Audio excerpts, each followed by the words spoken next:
Trump ने ऐसे ऐसे फैसले लिए कि कई देश हिल गए, जैसे कनाडा और मेक्सिको हिल गए, क्योंकि ट्रंप ने अमेरिका के इन दोनों पड़ोसी देशों पर 1 फरवरी से 25% टैरिफ लगाने की चेतावनी दी।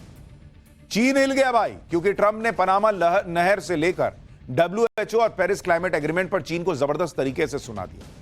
नेटो देश हिल गए, क्योंकि उन्हें डर है कि ट्रंप यूक्रेन को सरेंडर कराकर युद्ध खत्म करवा देंगे। बांग्लादेश और डीप स्टेट हिल गए, क्योंकि उन्हें पता है कि ट्रंप सत्ता संभालते ही उनकी फाइल खोलने वाले हैं। जहां एक तरफ ट्रंप के शपथ ग्रहण से कई देश हिले हुए, वहीं ट्रंप अपनी अलग ही मस्ती में बॉस। शपथ ग्रहण में ट्रंप एकदम कूल थे, क्योंकि वो शपथ लेने से पहले ही पूरी प्लानिंग कर चुके थे। उनके दिमाग में एकदम क्लियर पिक्चर थी कि राष्ट्रपति की कुर्सी पर बैठते ही करना क्या क्या है। इसलिए भाई साहब नाच रहे हैं, गा रहे हैं, मस्ती में। दूसरे परेशान है कि भाई किस मूड में है, क्या करेगा। ये तलवार ले रखी है तो कहां चला देगा भाई, नाच रहा है तो किसको मुक्का मार देगा। ये माहौल है दुनिया भर। ट्रंप दोबारा राष्ट्रपति बनने के मोमेंट को खुलकर एंजॉय कर रहे हैं। शपथ ग्रहण के बाद ट्रंप ने commander in chief ball event में हिस्सा लिया। इवेंट में परंपरा के मुताबिक ट्रंप को केक काटने के लिए एक तलवार दी गई, लेकिन ट्रंप ने तलवार हाथ में लेकर डांस करना शुरू कर दिया। तलवार के साथ उनके डांस मूव्स ने माहौल बना दिया। जरा देखिए एक बार वहां क्या माहौल।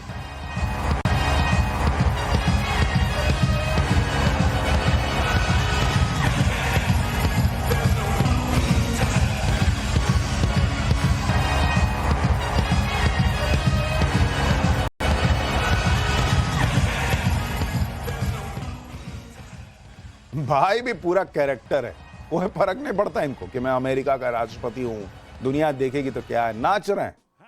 इसके बाद ट्रंप ने डांस फ्लोर पर भी जबरदस्त मूव्स दिखाए। ट्रंप ने वाइफ मेलेनिया के साथ डांस किया भाई, ये देखिए फिल्मी अंदाज में भाई नाच रहा है।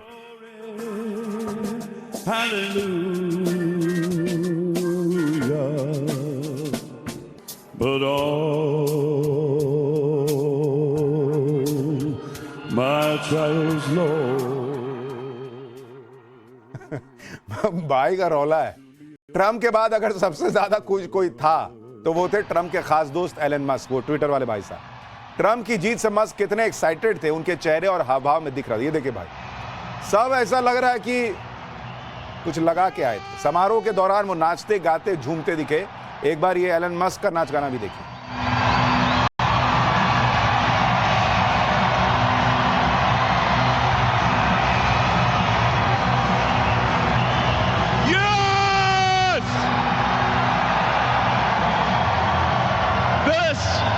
This is what victory feels like.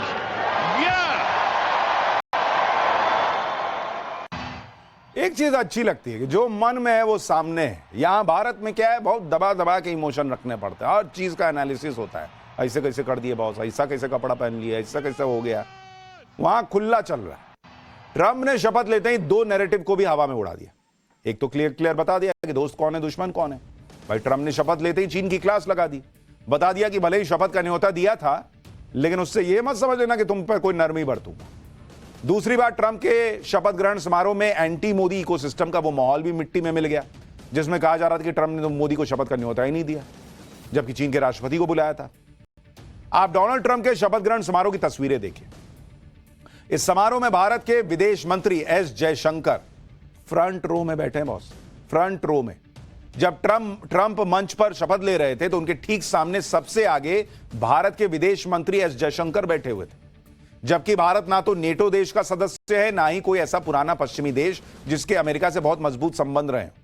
फिर भी इस समारोह में जयशंकर को वो जगह दी गई जो प्रोटोकॉल को एक तरीके से साइड करके दी गई।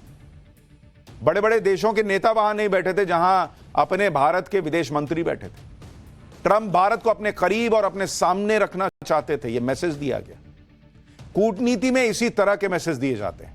एस जयशंकर इस समारोह में भारत का प्रतिनिधित्व कर रहे थे। वो पीएम के विशेष दूत बनकर वहां गए थे। उन्हें अहमियत देकर ट्रंप प्रशासन ने क्लियर कर दिया कि भारत उनके एजेंडे में टॉप पर है।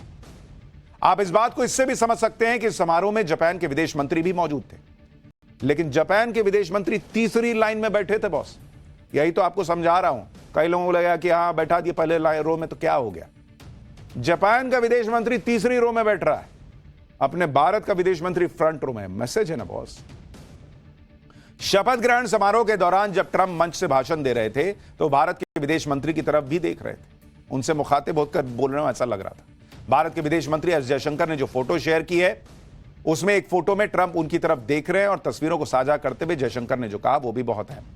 वॉशिंगटन डीसी में अमेरिका के 47वें राष्ट्रपति के शपथ ग्रहण समारोह में विदेश मंत्री और प्रधानमंत्री मोदी के विशेष दूत के रूप में भारत का प्रतिनिधित्व करने का सौभाग्य मिला। यानी एक तरह से विदेश मंत्री एस जयशंकर ने बता दिया कि वो पीएम मोदी के विशेष दूत के तौर पर वहां गए।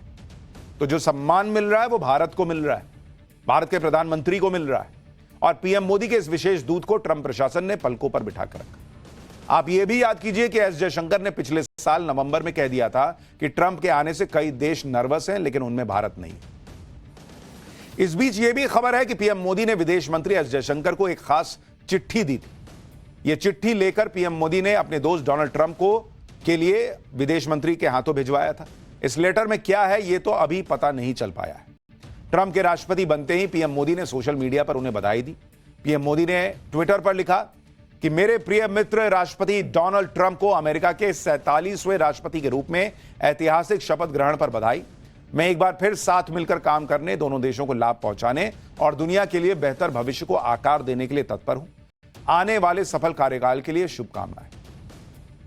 पीएम मोदी ट्रंप के साथ मिलकर काम करने की बात कर रहे हैं। मोदी और ट्रंप विरोधी जो इकोसिस्टम है वो ये जानता है कि अगर ये दोनों नेता साथ मिलकर काम करेंगे तो बॉस धुआं धुआं कर देंगे। इसलिए मोदी ट्रंप के कई दुश्मन तो ट्रंप के आने से पहले ही पतली गली पकड़कर भाग निकले। जो बच गए उनका नंबर अब जल्द आने वाला है, उनकी फाइल खुलने वाली।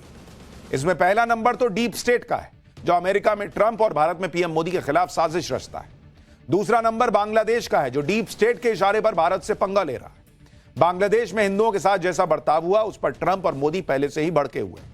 तीसरा नंबर जॉर्ज सोरोस का है, जो पर्दे के पीछे पीएम मोदी को कुर्सी से हटाने के लिए जबरदस्त फंडिंग करता रहता है, और वो जॉर्ज सोरोस जो है वो डोनाल्ड ट्रंप को भी फूटी आंख नहीं भाता। चौथा नंबर उन मोदी विरोधी ताकतों का है जो भारत के चुनाव में दखल देकर मोदी को हराने की साजिश में लगे हुए। पांचवा नंबर उस डीप स्टेट का है जो अमेरिका में भारत के उद्योगपति को टारगेट कर भारत की विकास की रफ्तार पर ब्रेक लगाने की कोशिश कर रहे थे। ट्रंप इनकी भी फाइल खुलवाने वाले हैं। अपने कैंपेन के दौरान ही ट्रंप ने ऐलान कर दिया था कि डीप स्टेट की तबाही के लिए उन्होंने 10 पॉइंटर्स का प्लान बना रखा है। ट्रंप के शपथ लेते ही बांग्लादेश में खलबली शुरू हो गई। बांग्लादेश सरकार ने ट्रंप के शपथ ग्रहण पर बधाई दी, कहा कि बांग्लादेश ट्रंप के साथ मिलकर काम करना चाहता है।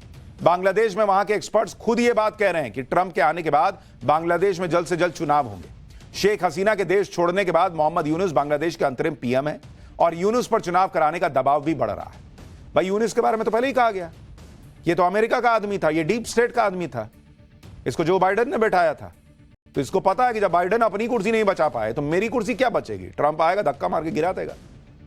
अब ट्रंप अमेरिका के राष्ट्रपति बन चुके हैं तो कहा जा रहा है कि मोहम्मद यूनुस की कुर्सी खतरे में, वो कभी भी सत्ता से बेदखल हो सकते हैं। ट्रंप ने शपथ लेने के बाद अपने भाषण में देश से लेकर विदेश तक अमेरिकी पॉलिसी में कई बदलाव लाने की बात कही। जैसे ही ट्रंप ने ऑफिस ज्वाइन किया, अपनी अमेरिका फर्स्ट की नीति को तुरंत अप्लाई कर दिया। ट्रंप ने शपथ लेने के सिर्फ 6 घंटे के अंदर ताबड़तोड़ तरीके से फाइल साइन की। बाइडेन के पूर्व राष्ट्रपति जो बाइडेन के 78 फैसलों को पहले दिन पलट दिया भाई ने, जिनमें से कई फैसले तो ऐसे थे जिनके बारे में ट्रंप पहले ही हिंट दे चुके थे कि ना बर्दाश्त करूंगा मैं। कुछ फैसले ऐसे भी हैं जिन्हें जानकर हर कोई हैरान रह गया।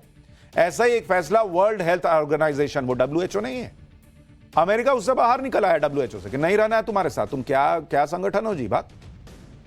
और इसके बारे में मैं आपको विस्तार से बताऊंगा कि इस फैसले का क्या मतलब है। लेकिन पहले आपको ट्रंप के कुछ और बड़े फैसलों के बारे में बताता हूं। जैसा कि सबको पहले ही अंदाजा था, ट्रंप ने राष्ट्रपति अमेरिका में कैच एंड रिलीज पॉलिसी को खत्म कर दिया। यह पॉलिसी कहती है कि अब